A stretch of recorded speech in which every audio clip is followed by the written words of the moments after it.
On va s'intéresser à ce qui se passe au Royaume-Uni comme nous le faisons tous les jours à Sans Frontières. Donc c'est le tour de Loïc de la Mornay, notre correspondant permanent sur place. Il va vous parler d'une grande compétition. Ross est à peu près à 2 heures de Londres. Alors compétition, est-ce que c'est du sport? Vous allez juger vous-même. Vous savez que les Anglais organisent des compétitions entre guillemets, donc ils sont complètement loufoques, mais ils le font très très bien.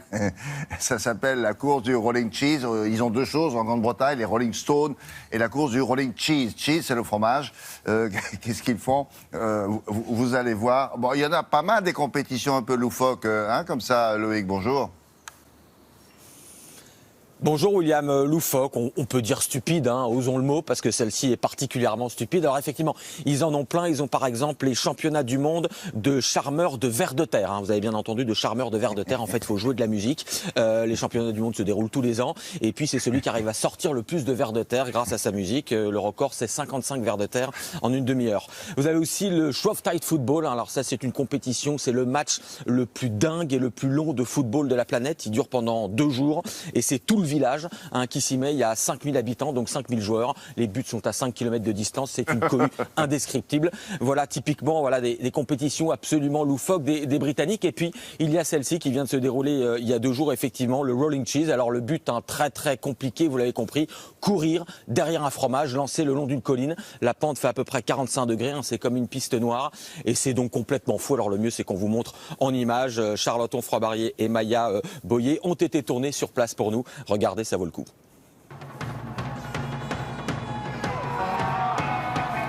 C'est une compétition que seuls les Anglais pouvaient inventer. Une course venue d'un autre monde, le cheese rolling. Ici, oubliez le style et l'esthétique. Il n'y a qu'une règle et elle est simple, dévaler la pente le plus vite possible. La descente ne fait que 200 mètres, mais elle est raide, plus raide qu'une piste noire de ski. Je sais que je vais gagner parce que je suis né pour ça. Je suis né dans les montagnes.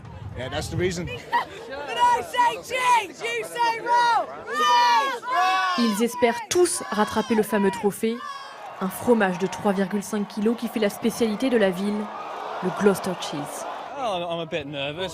Je suis un petit peu nerveux, mais je reste confiant. J'ai même déjà apporté mes biscottes pour étaler le fromage. Peluche porte-bonheur, déguisement étrange ou boisson alcoolisée, tout est bon pour oublier qu'il s'apprête à vivre 15 secondes complètement folles. Il y a ceux qui prennent ça à la rigolade et il y a les champions. Chris Anderson, 28 ans et déjà 17 victoires. Il n'aime pas le fromage mais qu'importe. C'était très bien. La deuxième course était plus serrée, mais j'ai franchi la ligne avant l'autre gars. Pour cela, la course n'a rien d'un jeu. Pour les autres, comme ce groupe de Canadiens, c'est surtout l'occasion de s'amuser et de faire n'importe quoi. On s'est dit, on va se déguiser un jour sur Mortal Kombat, puis on va faire des affaires niaiseuses. Puis là, ça, c'est une affaire très niaiseuse. Niaiseuse, comprenez loufoque, et le public en redemande. Chaque année, ils sont des milliers à assister à cette course. Ce sont des timbrés, ils sont complètement dingues. Je ne sais pas pourquoi ils font ça, mais ils le font très bien. Ils terminent tous avec le sourire ou une jambe cassée. Entorse du genou ou plaie au visage, les participants ne sont pas à l'abri de blessures. Mais pour rien au monde, ils n'arrêteraient cette tradition vieille de 250 ans.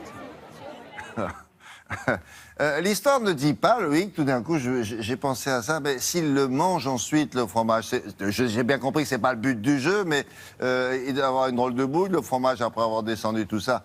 Bon, cela dit, il faudrait quand même leur dire que c'est pas eux qui ont inventé le fromage, parce que je me méfie un peu. Vous avez raison de vous méfier, William, parce que si les Anglais sont très fiers de leur fromage et ils pensent même qu'ils ont plus de fromage que nous, les Français. Alors en fait, c'est une question de classification. Oui, vous avez bien entendu. Attention, attention, à la guerre est déclarée. Les Britanniques considèrent qu'ils ont 700 types de fromage et que les Français n'en ont que 350 ou 400. Parce qu'en fait, ils ne comptent pas les sous-variétés de fromage. Si on a une raclette au bleu, au chèvre, etc., eux, ils considèrent que c'est qu'un seul type de fromage. Et donc, à ce jeu-là, ils considèrent qu'ils ont plus de fromage que nous, les Français. Vous imaginez quand même ce coup de Trafalgar qu'ils nous font avec leur histoire de classification. Ce qu'il y a de vrai, cela dit, c'est que les fromages britanniques, paraît-il, on le vend en poupe et que même les Français les aiment de plus en plus. Les cheddar, les Stilton, tout ça. Je vous avoue, je m'y suis mis depuis que j'habite ici. Il a bien fallu s'y mettre. Vous êtes obligés là-bas, on les connaît. Souvenez-vous de ce qu'ils ont fait à Jeanne d'Arc. C'est ça. Merci beaucoup, Loïc. C'est très dur. À bientôt, bonne semaine. Allez.